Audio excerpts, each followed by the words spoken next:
Hey, Mr. Meyer, how are you doing, sir? Hello, Jackson. Come on in. Thank you so much for your time today, sir. You bet. Have a seat. Well, thanks for joining us.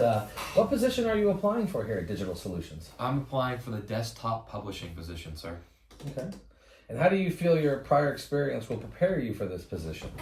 As a sports broadcaster for NBC Sports Engine and Frisco Sports Network, throughout this entire football season, I've had to write weekly sports recaps of not only football games, but basketball, volleyball, and a variety of other sports. And so I believe that my ability as a writer would be a very positive contribution to your team.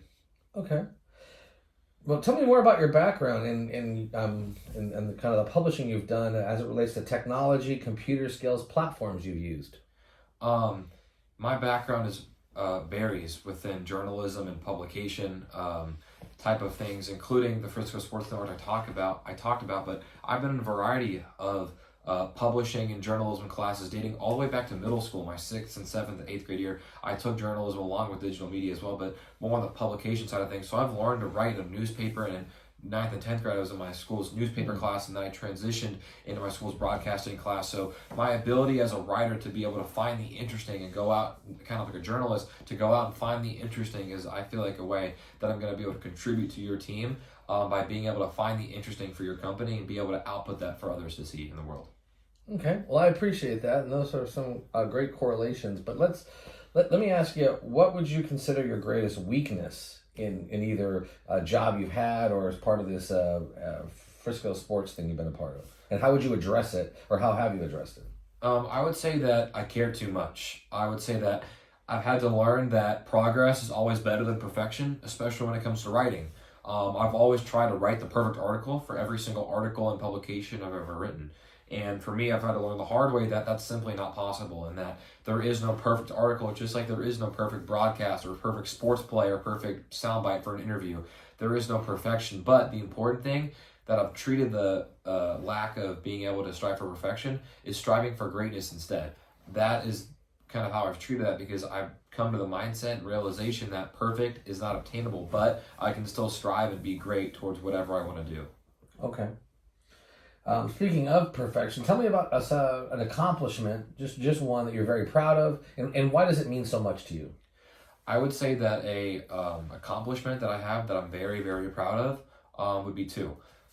Firstly, I got to interview a Dallas Cowboys player this past summer when I went to the Pat Doney Sportscaster Camp, where I improved my sports writing skills immensely. It was a lot of fun. I got to connect with sports media professionals, from sportscasters to play-by-play guys, color commentators, sideline reporters, etc.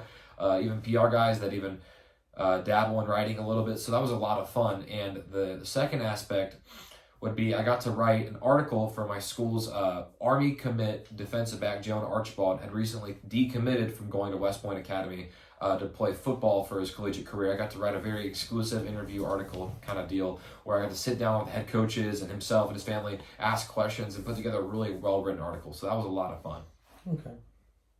On a day-to-day basis, do you do anything to prepare yourself to get into the right frame of mind for the day? And if you do, can you explain what you do?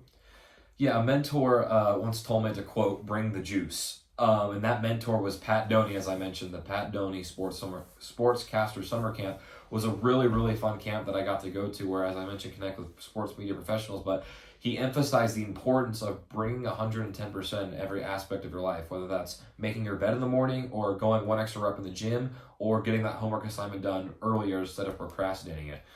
He mentioned that it's important to give every single rep of your life like it's the last rep, because you honestly don't know when it'll end. And so that was that was very insightful, and that's kind of a phrase that I like to live by. Okay, so you bring the juice. Tell me, if I were to ask some of your teachers, or maybe a former boss that you had either in an odd job or in these roles with NBC, how would they describe you? What would they say? If you asked anyone about me, they would say that I'm a huge people person. I'm very sociable. I like to get around. I like to meet people. That's why I love being a journalist and like a publicist. I love going out and finding the interesting in a story. I love going out and connecting with new people and finding ways that make their life different from everyone else's, and being able to put that not only in a video, but put that in words, put that in a story, put that in an article, in various outlets of media. I love doing that kind of stuff. And a testament to that, I actually won Frisco High School's school-wide relationships award for their core value of relationships last year, my junior year of high school. I was recognized for a school-wide award of having that, and that was a lot of fun being able to get recognized for that. But it kind of attested to me how my social skills have improved over my time as a teenager. Okay. With those social skills, tell me, we're in a world where we've become virtual. How will you handle the socialization that's required to work collaboratively with your team here at Digital Solutions? I think I would be able to work collaboratively with my team in a variety of aspects. I think being able, with my broadcasting skills, to work with my teammates and fellow employees through Google Docs, Google Meets, Google Classroom, Zoom calls, text message, FaceTimes, a variety of different ways to communicate. I've done it all with those people. So being able to connect with them through that has been a very very eye-opening experience in terms of the shift you talked about, the shift over from kind of in person to virtual kind of meetings. But I think my social ability lets me be a versatile kind of employee to be able to socialize not only in person but as well as virtually. Okay, so leveraging technology to keep that connectivity. Let's talk a little bit about what would be like working here. Let's say you have a coworker you're working with and they continue to have difficulty completing their tasks each day on time. How would you help this person? I would help them by assisting them initially, trying to get their work done by whatever that deadline would be. Deadlines are really important to me. But after the fact, what I would do is I would have a sit-down conversation with that person, kind of like a heart-to-heart, if you would, and kind of ask them what happened, especially if they're someone that's usually pretty time-oriented and gets their stuff done. But if it's someone that's constantly doing it, regardless, though, I'd have a conversation with them and kind of address the issue. But in my eyes, it's useless to lash out at the person for not getting their stuff done before the deadline because that's not going to do anyone good. But instead, I think it's going to be a more emphasized and a message that would get to the person more if it happens after the fact. Okay. What have you learned from your previous experiences that you could bring to this position, whether it's at a previous job or previous team-based work? I would say that my previous work with the Frisco Sports Network and NBC Sports has brought me a lot of experience in terms of being able to not only connect with people, but creating content. I think as a publisher here, main thing is going to be finding the interesting, writing down stories, and through the sports lens for those two corporations, I've been able to go out and, going to a softball game or a volleyball game or a football game or a random sport that I may or may not know, but still being able to go out there and find the interesting in a story about, the lead hitter for the softball team is the daughter of the head coach. Like, oh, that connection. Oh, they've been playing softball. So going out and finding the interesting, I believe, is something that I've learned immensely throughout my experience. Okay. Tell me about a time or an example when you've gone above and beyond the call of duty to get a job done.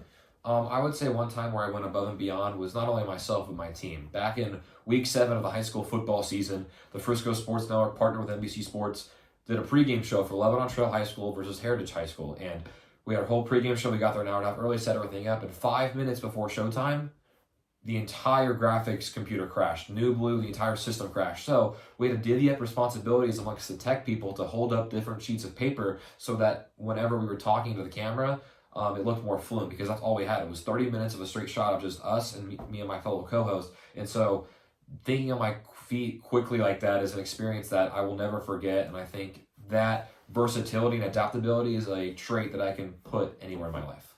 Okay. Final question, Jackson. Tell me about a time when you worked on a group project and it didn't go initially well. How did you contribute to the resolution?